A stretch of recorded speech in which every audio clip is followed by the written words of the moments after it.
Hello and welcome to another video of the Man from Hildebrand.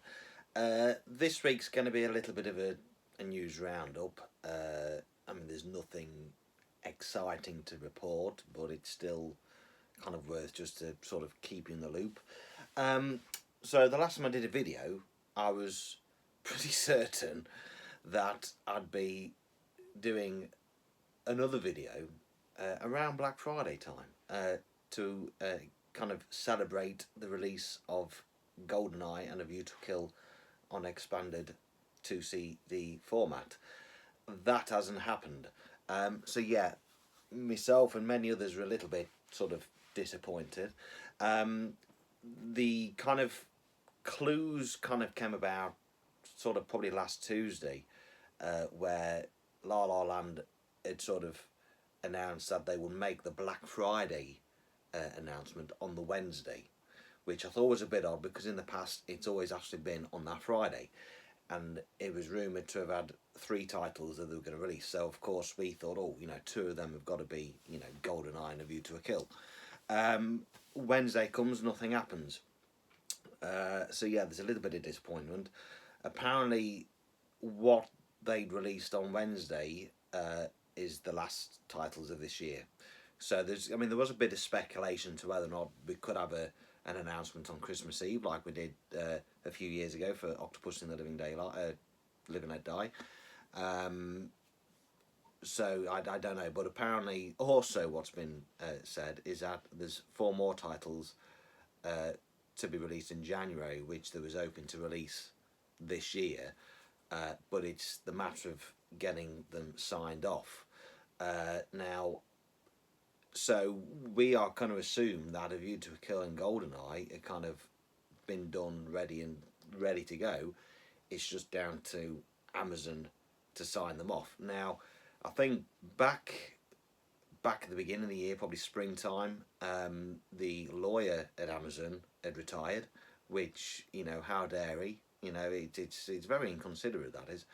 And then obviously what we got, which was the Majesty's Secret Service soundtrack, Thunderball soundtrack, and the Moonraker vinyl, they were already signed off to go by the previous lawyer. So the future releases, what we get from Lala, is dependent on this lawyer. Of course, it's not even guaranteed we're going to get them in January. This is just hoping and assuming that they will get things to be done, signed off. So yeah, we kind of was pretty much adamant that we would have A View to a Kill and GoldenEye kind of up and running, especially when they did A View to a Kill screening in America, probably California, and Neil S. Bulk of La La Land did a Q&A afterwards, and we thought, that was actually last Tuesday, so we kind of thought, okay, that's interesting. Would he, be able to give us a bit of a sneak peek? But I haven't heard anything on the grapevine regarding that. So yeah, it's in terms of La La Land, it's kind of a little bit sort of up in the air. But however, second week in November, they announced that they were going to do the vinyl of Moonraker, which they had kind of announced way back at the end of May. Because at the end of May there was a report in Verity where La La Land had basically kind of got the plan of releasing Goldfinger, The Man with the Golden Gun, Moonraker on vinyl every 3 months with a Bond CD in between. So I'd kind of done a bit of a sort of a schedule in my head, and it's pretty much near as damn it. We've kind of got what they've said.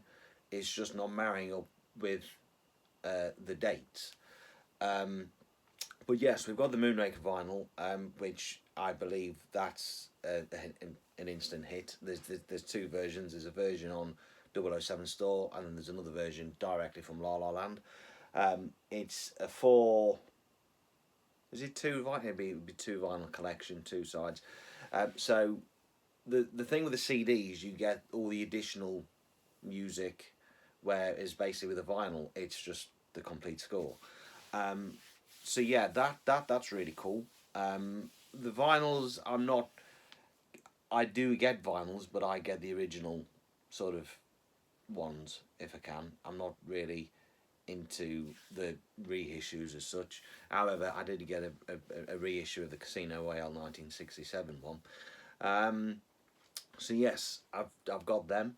Uh, so yeah, so the Moonraker vinyl I believe will be coming out in January. Will be dispatched. But yeah, we can just still hope that we can still get A View to a Kill and Goldeneye. Um, Also next year, it might be a bit too much, too far to think, but I'm kind of guessing that we may get Diamonds Are Forever for its 55th anniversary and For Your Eyes Only for its 45th anniversary. Now, Mr. Keith Hicks, who is a member of the various James Bond music groups on Facebook and also is a subscriber to this channel, kind of put me onto a podcast, Time to Settle the Score, I think, and they had an interview with Neil S. Bulk. Brilliant interview, and even in that interview, he was kind of like dropping hints. He started going into the sort of technical background of the master tapes for Diamonds Are Forever, discussing with it being an 8-track system and the length time. I'm thinking, well, you've got to sort of have that information on hand, and you've got to obviously delve into that to know that. So I'm kind of wondering whether or not he would have had a bit of a play about with Diamonds, and then would probably work on it later on to then for a release next year, because Thunderball, even though that was released in September, they kind of started looking into that and playing about with it back in October 2023. So it is quite exciting because I mean, even A View to a Kill, that A View to a Kill and Goldeneye, they may have played about with that last year, and they've just managed to get it together and were waiting for it to be released. So yeah, Diamonds Are Forever, I'm kind of looking forward to, even though I don't think there's going to be any new additional music on there. I think we've pretty much got what we got from the Lucas Kendall 2003 edition. I think what it'll just be a matter of splitting the tracks up, putting them in chronological order, and yeah, probably just cleaning it up. There would probably be another couple of versions of the theme song, Diamonds Are Forever. We've got the film version, and then, well, or the film edit, and then we've got the sort of ordinary version we're all familiar with. But there's also another version with a fourth verse, so we may get that. Plus, we may get a couple of demos as well, so that'd be good. In terms of Few Eyes Only, there is a little bit missing off there. I couldn't tell you how much in terms of length, but I think there is a few short cues and stuff still missing. The question is, would we get Casino Royale next year for the 20th?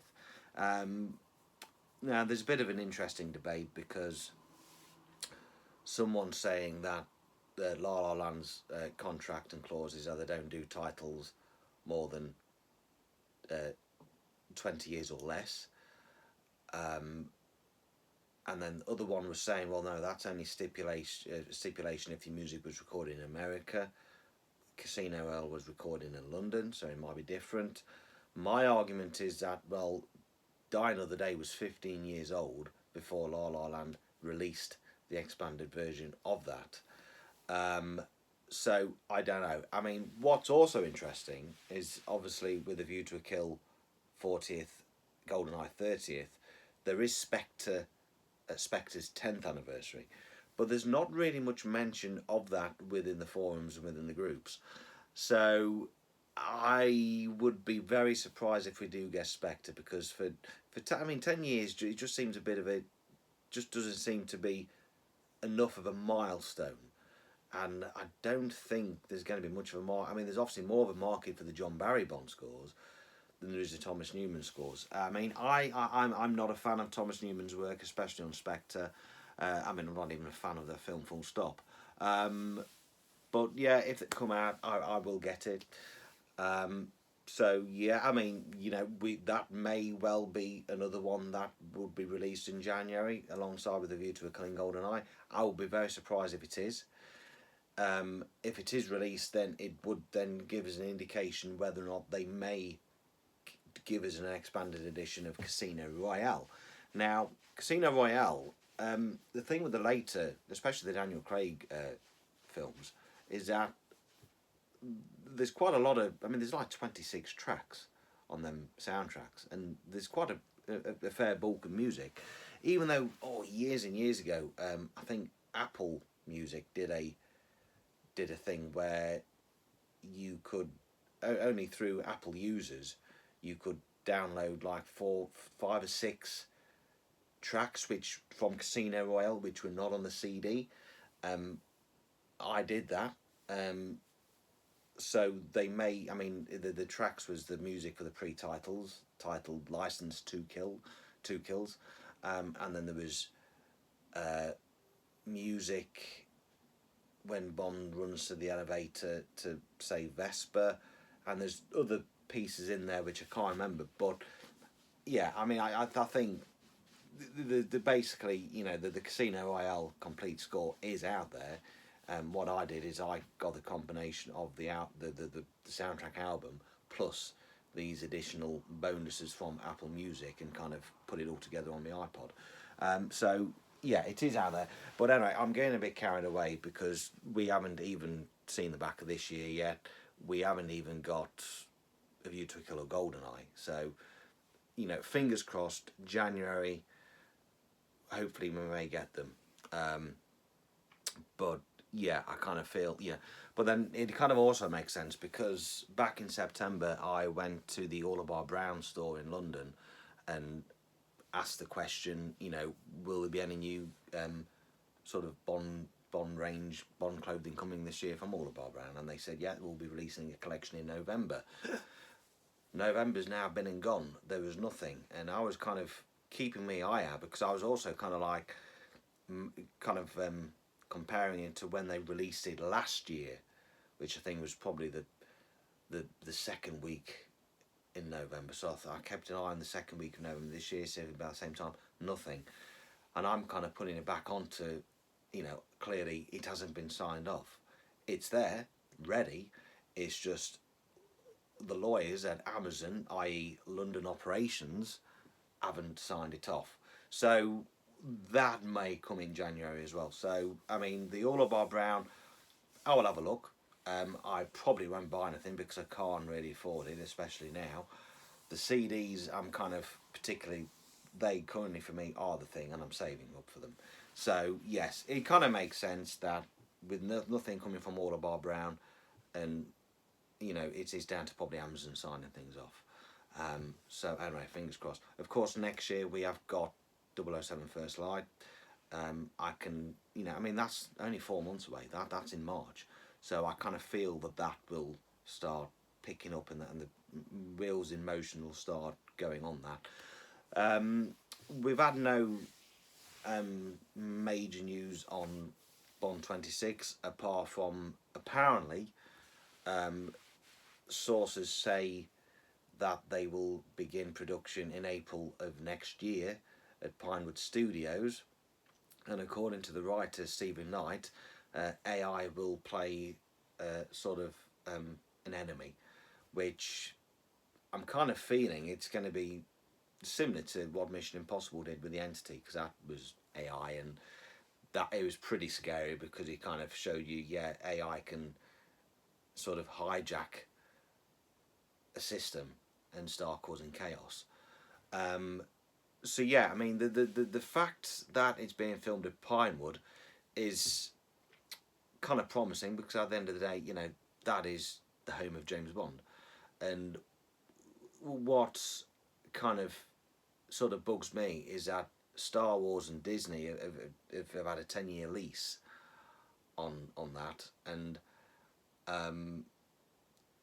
you know, and it's like, well, you know, Pinewood's got its own 007 stage. I'm thinking, you know, if James Bond can't even use its own stage, which it was dedicated to, then there's something wrong. And I believe Eon Productions pay rent for that 007 soundstage. That's basically, you know, rent being paid on the land towards Pinewood.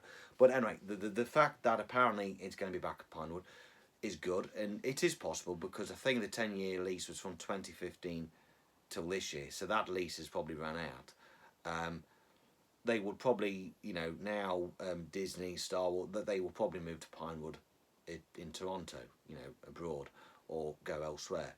But yeah, the fact that Amazon's going to be shooting Bond's going to, well, Amazon and Bond will be back at Pinewood. That's pretty cool. So we'll be able to see the 007 stage back in action. So yeah, pre-production is going to start in April. Obviously, Villeneuve, what he will do, he will probably, as soon as the film's wrapped, he will probably, have a little bit of a dabble in the post-production, but then start planning for Bond 26. And obviously I think the first thing's, to kind of get the story written and to start looking at sets, but then to get the actor cast, to start potentially looking at the actor. So yeah, it's pretty kind of ironic, going back to the who could be the new actor. Aaron Taylor Johnson, he's making a bit of a comeback in the press because, well, I mean, he did do a while because he's now ambassador for Amiga, and that's kind of all of a sudden shot up, and people are losing the shit saying, yeah, it is an ex-Bond. Well, first of all, Amiga have never been the casting agency of Bond, and we don't even know if Amiga will be supplying Bond with his watch for the Amazon series.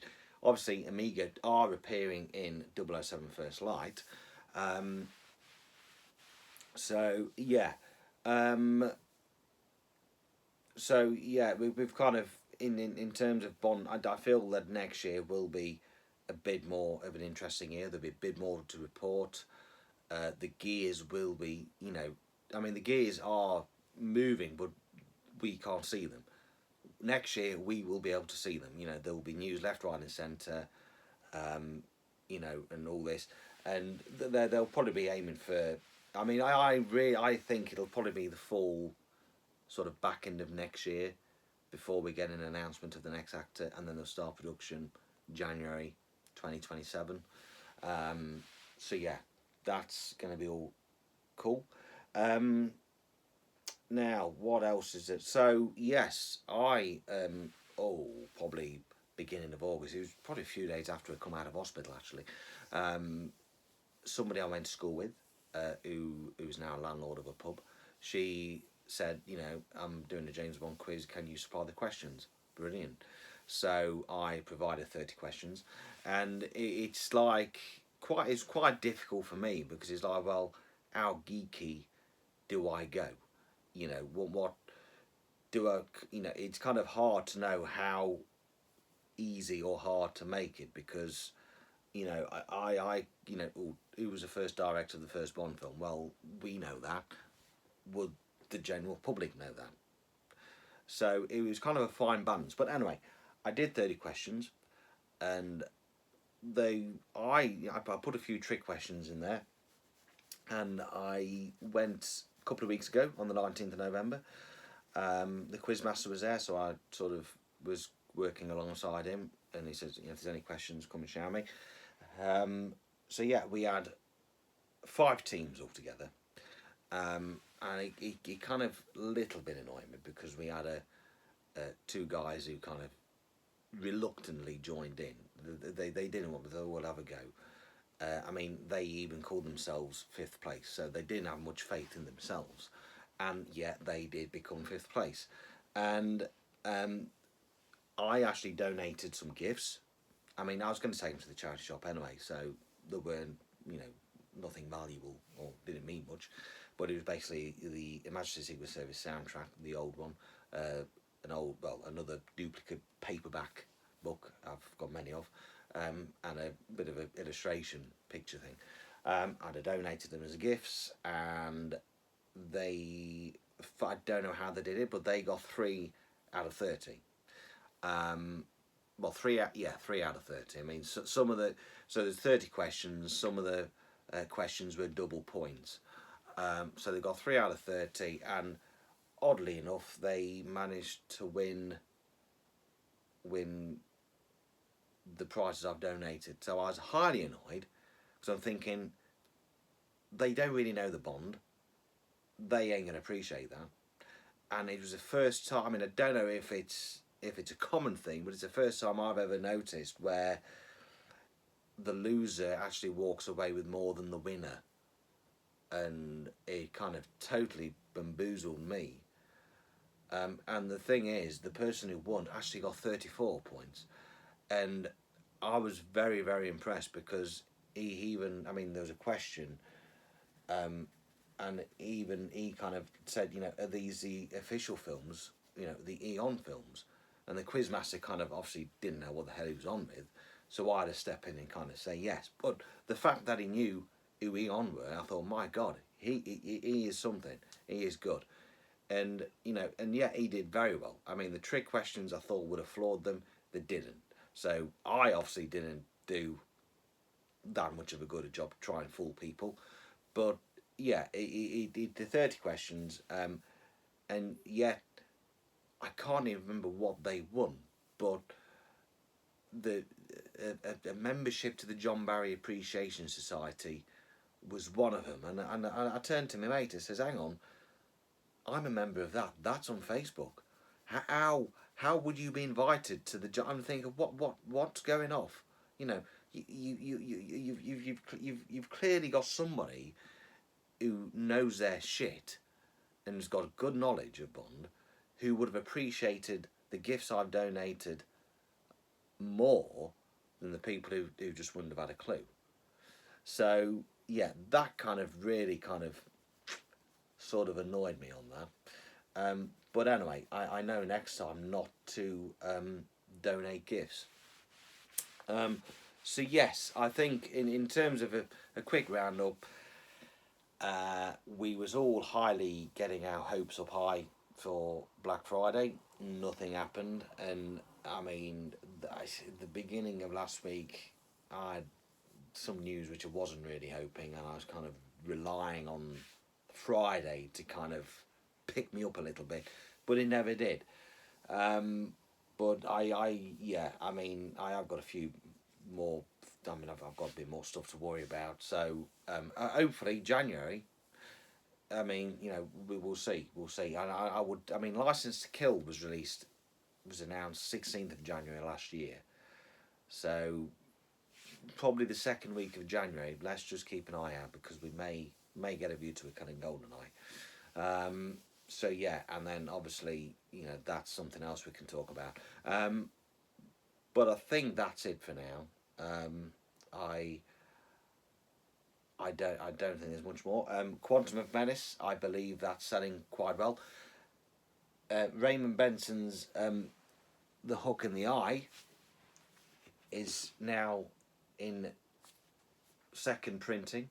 So the first printing's sold out. So that's really good news. So hopefully we may get a hardback, and we may get some more adventures from Raymond Benson regarding Felix. I say, because with that, I mean, you could have, quite a few that kind of weave in and out of the Fleming adventures. So that's, I'm kind of happy with that. Now there's of course Darker Than the Sun, which is the latest book from A.J. Chowdhury and Matthew Field. That is now available. And actually, I think that's the cheapest book they've done so far. Of course, they both did some kind of hero, and they also did the Spy Octane, which I think is like £100 odd. So I can't justify that. I mean, I will admit that some kind of hero I do have here. I think they did talk about expanding that and updating it. And the thing is unfortunately it's personal differences. I'm not a big fan of them too. So I actually bought this from a charity shop because I thought, you know what, I'm not going to, put my money in their back pocket. I'm going to buy a second-hand one, and I did. And the annoying thing is, it's very good. So yeah, I'm kind of going to sort of aiming to try and pick up the other books. But yeah, so when they did the book launch, because I sort of managed to see them at the Shake and Stir event. Yeah, they had a few of that. So they've obviously got the Spy Octane Volume 2 and Volume 3 coming out. They're on about that we wanted to do an updated version of some kind of hero to include No Time to Die. And they've obviously got the Darker Than the Sun. And it was very interesting because there was kind of working on a book about Kevin McClory. Now, I mean, Robert Sellers did a brilliant book, the Battle for Bond, which kind of was the first time the old Thunderball scenario was documented. But the book that both AJ and Matthew are proposing kind of tells a different side, and it's kind of very well. I mean, with what they say, it certainly got us talking and thinking. Hang on, because basically what they said is that Kevin McClory and the McClorys and the Broccoli's were best of friends. Barbara Broccoli would, I mean, I think it was Kevin McClory's son was probably Michael Wilson's best man at his wedding. And Barb, and their children would, go at Christmas time and all this and that.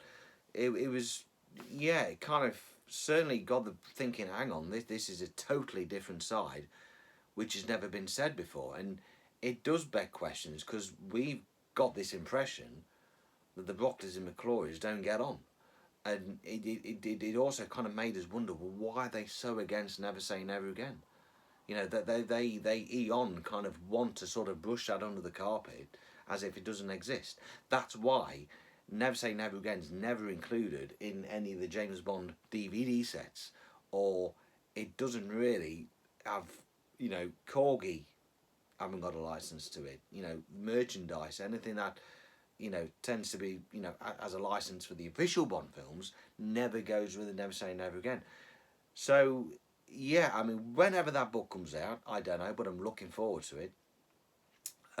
Because it just tells a different story, a different angle on what we thought, was I mean, we thought one thing, and this kind of then totally changes it.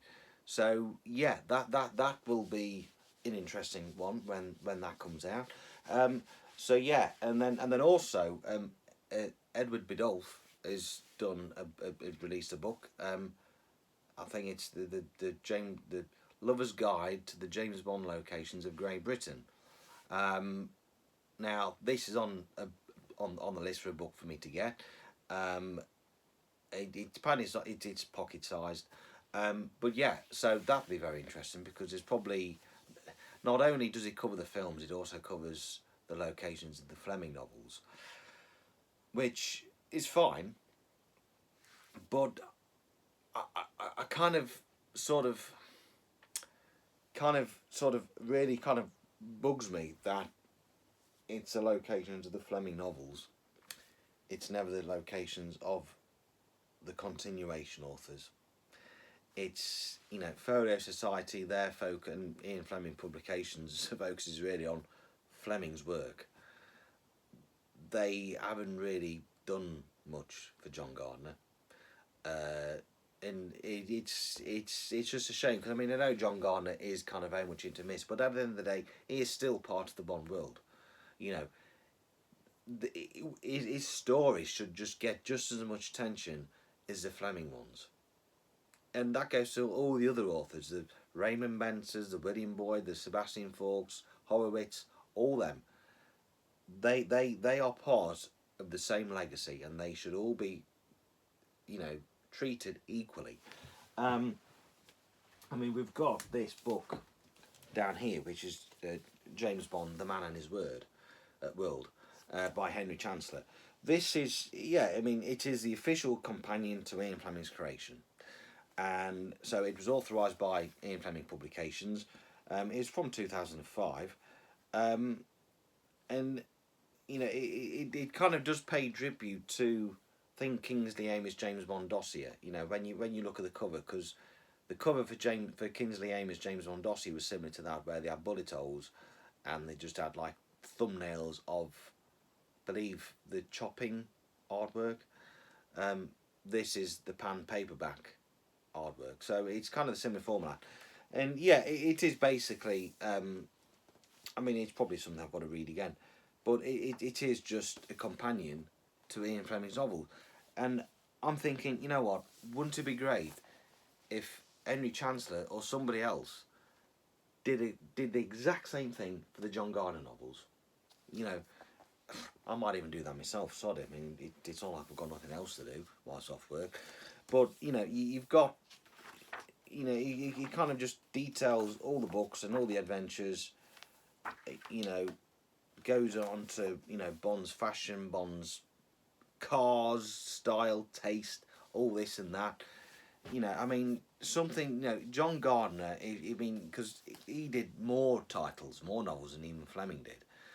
Surely, something like that's got to be done to cover the John Gardner novels. I mean, I'd be happy because it'd be a really good read. But unfortunately, again, it's like anything. They clearly go where the money's going. You know, so I don't know. I mean, whether or not that'll happen, I don't know. But it just, so anyway. Edward Biddulph's book is the, you know, Lover's Guide to James Bond's Britain. So you'll have locations down in Kent, but it also follows, you know, the locations that Fleming knew and Fleming visited. So obviously Kent played a part in Moonraker. London would be the most obvious part.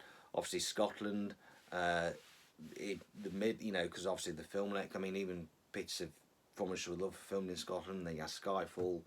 I mean, The World's Not Enough, Spy Love Me, all them were kind of round Scotland, round the locks and stuff. Neen Valley Railway, Peterborough, which is only 40 minutes away, and I still need to go and visit that. That's the location for Octopussy and Goldeneye. So yeah, there's quite a, so it's quite a lot of stuff, because obviously James Bond, you think of exotic locations and stuff. So yeah, this book, there's quite a bit focused on, generally just focused on the you know, Britain. But yeah, again, you know, but it's not just Fleming. If they just explored Gardner's Bond, because Gardner spent a lot of time in Britain. He went to Ireland. He went to the Cotswolds. He went to Oxfordshire. There's various locations, and with it being John Gardner, it's just not really spoken about. And it's just a shame. I mean, yes, the stories are dated. So are the Fleming stories. But I get it. It's Ian Fleming publications. Ian Fleming created Bond. The focus is on them. I get it. But, you know, it's. I just feel that we are due for, you know, brand new editions of the Raymond Bensons and new editions of the John Gardners. The last time we got new editions was back in 2012, published by Orion Publishing, paperback. They were really cool. I loved them because for years we just had mix and match sets. I like a uniform set, like the Raymond Hawkey pan. They were uniformed. Anyway, we finally got uniform set of the John Gardner novels, and they were brilliant. And not long ago, I can't remember, might have been about 10 years ago, but Michael Gillette, who did the illustrations for the Centenary hardbacks, and has now come back and done the recent hardbacks for IFP last year. About 10 years ago, he actually did the artwork for German editions or the Dutch editions of the John Gardner novels. And even though it's in Dutch, I would just, I mean, it's like, well, I would love if IFP just said, right, we're going to use Michael Gillet's artwork that he's done for them Dutch editions, put them on brand new hardcover editions for the UK, and everything. It's hard to describe what these look like because it's obviously a video, but if you just Google John Gardner, Michael Gillette covers, you'll see them, and they are absolutely stunning. But the German/Dutch editions, you can't, you know, I mean, they're not available in the UK. But if Ian Fleming Publications just translated them to English, I'd be happy, because I feel I mean, I'm hoping this might just, you know, get the interest market back up in the Raymond Benson novels, so they can reissue them.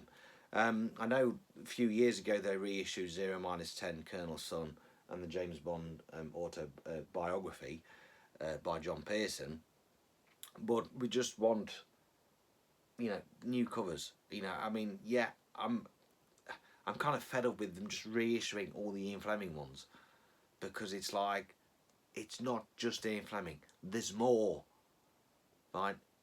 There's more. You know, the literature world of Bond is huge. You know, and it's a bit like Agatha Christie. It's same setup. You know, you got the Agatha Christie novels. Obviously, they keep republishing them and stuff and all this. You know, and they do have. I mean, it is probably a little bit different because Agatha Christie wrote a vast amount of novels and titles and stuff. And yes, they do have new authors now coming to do the additional Marple or the additional Poirot novel. But yeah, it's just, you know, you again, Ian Fleming Publications, you just need to get your finger out. And talking of which, there's still no date on The Winter and the Soldier, the Soldier and the Christmas Tree. That was a book, a novella influenced by Ian Fleming's input on having a Christmas tree in Trafalgar Square. Simon Ward, the publishing director, kind of wrote a bit of a book. Nothing's happened. I've heard nothing on that. I probably won't get it. So yeah, I kind of feel that, you know, instead of Ian Fleming Publications focusing, well, kind of handling, I don't know, sort of, you know, giving us spin-off adventures of other characters, they need to focus on what we've already got and bring them back. So yeah, anyway, that's going to be my rant for today. I don't know when I'll be back. I'm having surgery this Friday, so we'll see how that goes. It's beginning December now. We've got, what, 3 weeks till Christmas. I mean, if there's anything to report, if any announcements or releases come out before Christmas, I'm sure I'll be here. But otherwise, it'll probably be in the new year. So, for the Bond fans, remember how Christmas trees are grown. And I'm going to put some Christmas jokes in there, but Pierce Brosnan stole all them. So yeah, anyway, if I don't see you before Christmas, I'll see you after. But all of you have a fantastic holiday season, and hope you get plenty of Bond goodies. And yes, stay safe. And I'll probably see you in the new year. If not, if there's anything major, anything exciting, I will see you before. But otherwise, until now, that's it from me, and wish you all the very best for Christmas, and I may see you in the new year.